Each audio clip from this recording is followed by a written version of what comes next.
नमस्कार शेतकरी मित्रांनो, आपल्या शेतकरी हेल्पलाईन यूट्यूब चॅनलमध्ये आपले स्वागत आहे।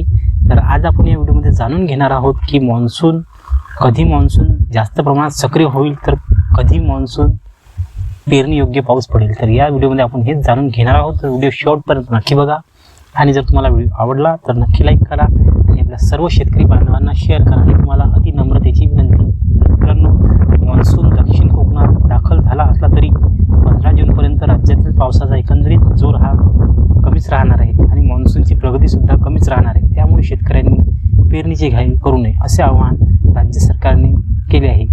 15 जूनपर्यंत विदर्भ, मराठवाडा, खानदेश, मध्य महाराष्ट्रातील काही जिल्ह्यांमध्ये मेघगर्जनेसह वादळी पावसाची शक्यता आहे।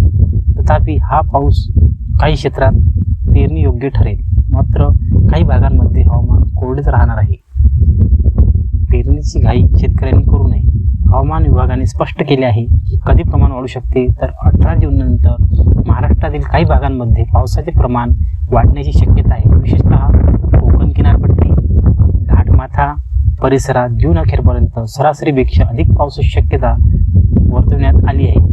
त्याचबरोबर पुढील आठवड्यामध्ये 3 ते 4 दिवस कोकण, घाटमाथा आणि राज्यातील इतर भागांमध्ये मेघगर्जनेसह वादळी पावसाची शक्यता असण्याची खूप शक्यता आहे आणि हाच अंदाज कायम राहणार आहे। त्याचबरोबर शेतकरी मान्सूनची प्रतीक्षा करत आहे, मात्र यावर्षी हे अनन्यच वर्ष आहे।